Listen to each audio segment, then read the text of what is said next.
दोस्तों नमस्कार। दोस्तों देश के अंदर परीक्षाएं लीक होने का एक बड़ा मसला बनकर उभर रहा है। साथियों देश के अंदर लगातार युवाओं के भविष्य के साथ एक खिलवाड़ सा किया जा रहा है। साथियों पिछले 10 सालों के अंदर देश के 15 राज्यों में 70 से ज्यादा परीक्षाएं लीक हो चुकी हैं और हाल ही में हमने देखा जो नीट परीक्षा का पूरा मामला था उसके अंदर भी लगभग 24 लाख युवाओं के भविष्य के साथ खिलवाड़ एक तरह से किया गया। साथियों ये बात नीट तक या जो अन्य 15 राज्यों के अंदर 70 से अधिक पेपर लीक हुए हैं उन तक सीमित नहीं है। साथियों वर्तमान के अंदर अब एक केस सामने उभर कर सामने आ रहा है जो कि यूपीएससी से जुड़ा हुआ है। साथियों यूपीएससी यानी कि यूनियन पब्लिक सर्विस कमीशन, ये वो संस्था है साथियों जो देश के सर्वोच्च पद पर बैठने वाले लोगों की नियुक्ति करता है, यानी कि देश के नीति निर्माता जिन्हें कहा जाता है एक तरह से आईएएस आईपीएस जो बड़े बड़े अधिकारी हैं उनकी नियुक्ति यूपीएससी के द्वारा ही की जाती है। अब उसमें भी एक फर्जीवाड़े का केस उभर कर सामने आ रहा है। साथियों 2022 में हुई सेलेक्ट पूजा खेड़कर जो महाराष्ट्र कैडर की हैं उनका एक पूरा फर्जी केस अब यूपीएससी का उभर कर सामने आ रहा है, जिसमें उन्होंने ओबीसी कैटेगरी का एक फेक जो सर्टिफिकेट था उसको उपयोग किया, साथ ही साथ वो विकलांग है इसका भी एक फेक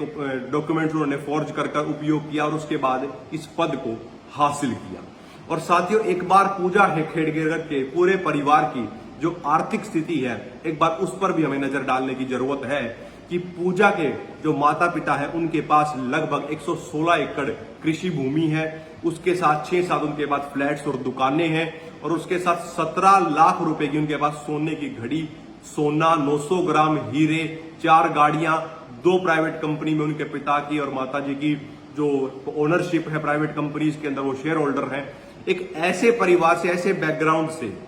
आने वाली एक लड़की जब फोर्ज तरीके से आईएएस के पद को ग्रहण कर लेती है, लबासरा मसूरी के अंदर वो ट्रेनी बनी हुई है, तो ये यूपीएससी की भी ट्रांसपेरेंसी के ऊपर एक बड़ा सवाल खड़ा करता है कि जिस संस्था से देश के नीति निर्माता चुने जा रहे हैं वहां पर भी एक अलग ही प्रकार का फर्जीवाड़ा अब क्रिएट किया जा रहा है। साथियों जिस तरीके से युवाओं के भविष्य के साथ खिलवाड़ हो रहा है ये हमारे लिए चिंता का विषय तो है ही है, साथ ही साथ वर्तमान का जो ये पूरी व्यवस्था है उसके ऊपर भी एक गंभीर सवाल खड़े करता है। साथियों लगातार नीट के जो विद्यार्थी हैं वो कोर्ट के चक्कर काट रहे हैं, उनके माता पिताओं के दिमाग में एक संकट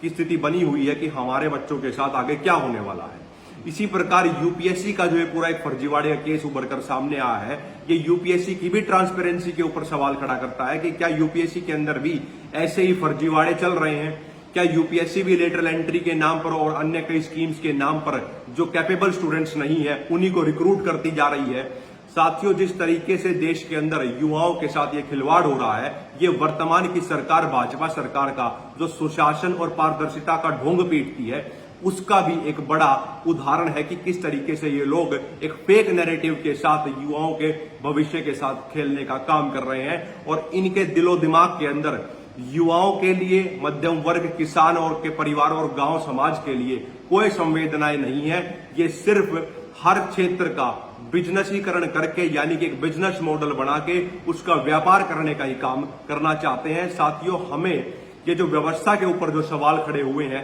इनको गंभीरता से लेना होगा और जो ये परीक्षाओं की लीक से मसले को लेकर और नीतिगत तरीके से देश में अग्निवीर जैसी व्यवस्थाएं बनाने की दिशा में जैसे सेना का अग्निवीरकरण कर दिया उसी दिशा में पूरी व्यवस्था को धकेलने का ये लोग प्रयास करेंगे और इन सारी बातों को मद्देनजर रखते हुए युवाओं को अपने इन इश्यूज को अब उठाना होगा, अन्यथा हमारा भविष्य आने वाले समय के अंदर अंधकार की ओर बढ़ना तय है। साथियों आप सबने मुझे सुना उसके लिए बहुत बहुत धन्यवाद। जय हिंद।